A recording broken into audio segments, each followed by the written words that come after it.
उद्धव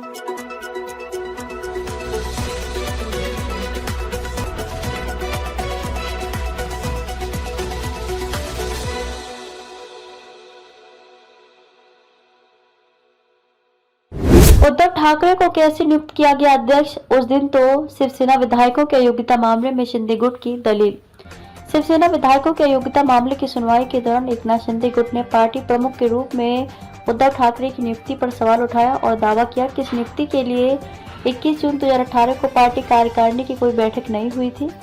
शिंदे गुट ने याचिकाओं से संबंधित साक्ष्य प्रस्तुत करने के लिए स्पीकर से और भी समय मांगा। सुनवाई के दौरान उद्धव ठाकरे गुट की तरफ से विरोध किया गया। इसके बाद स्पीकर राहुल नार्वेकर ने सुनवाई के लिए अगली तारीख 2 नवंबर निर्धारित कर दी। सुप्रीम कोर्ट की सख्ती के बाद स्पीकर राहुल नार्वेकर ने शिंदे गुट को अपने साक्ष्य प्रस्तुत करने के लिए 25 अक्टूबर की डेडलाइन दी थी। इस मामले में सुप्रीम कोर्ट में अगली सुनवाई 30 अक्टूबर को निर्धारित है। सबूत के लिए मांगा और समय। शिंदे गुट के वकील अनिल सखारी ने कहा कि स्पीकर नार्वेकर अगले हफ्ते इस पर देंगे कि सबूत पेश किए जा सकते हैं या फिर नहीं। हालांकि कहा जाता है कि उद्धव की नियुक्ति पार्टी अध्यक्ष के रूप में 21 जून 2018 को हुई पार्टी कार्यकारिणी की बैठक में की गई थी। शिंदे गुट ने दावा किया कि उस दिन ऐसी कोई बैठक नहीं हुई थी। शिंदे गुट की तरफ से कहा गया कि यह देखा जाए कि मुख्य राजनीतिक दल कौन सा है, कौन व्हिप की नियुक्ति कर सकता है, व्हिप देने का माध्यम क्या है। शिंदे गुट ने मांग की कि हमें और सबूत देने का मौका दिया जाना चाहिए। सुप्रीम कोर्ट ने खींची है लक्ष्मण रेखा। उद्धव गुट ने तर्क दिया कि शिंदे गुट को सबूत पेश करने की इजाजत देना सुप्रीम कोर्ट के आदेश का उल्लंघन होगा।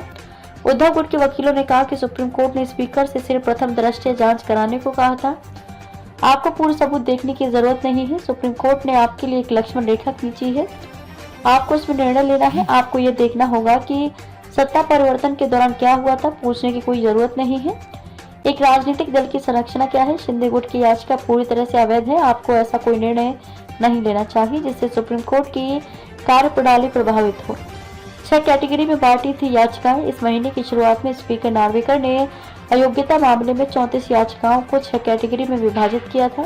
शिवसेना यूबीटी की तरफ से 4 कैटेगरी में याचिकाएं हैं, जबकि शिंदे के नेतृत्व वाली शिवसेना की तरफ 2 कैटेगरी में याचिकाएं दायर की हैं।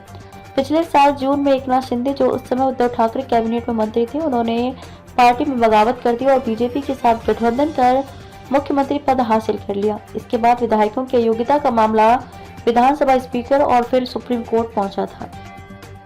क्या आप अपने कपड़ों और बर्तनों पर सख्त दाग और गंदगी से जूझते हुए थक गए हैं? तो आज ही अपनाएं घोड़ा वाले ultra active wash detergent powder, cake और डिश वॉशर बार। आपके सभी कपड़ों और बर्तनों की सफाई के लिए एकमात्र समाधान। हमारा नया 2x पावर फॉर्मूला कपड़ों पर लगे सबसे जिद्दी दाग को जड़ से निकाले, साथ ही कपड़ों को रखे चमकदार और खुशबूदार। अब पाएं हर 1 किलो डिटर्जेंट पाउडर के साथ एक 10 रुपए का डिटर्जेंट केक मुफ्त। तो इंतजार किस बात का? घोड़ा वाले ultra active wash detergent powder, cake और डिश वॉशर बार के साथ कपड़ों के दाग और बर्तनों में लगी गंदगी और चिकनाहट को कहें अलविदा, क्योंकि अब लगेगी लगाम गंदगी पर। बालाजी एंटरप्राइजेस।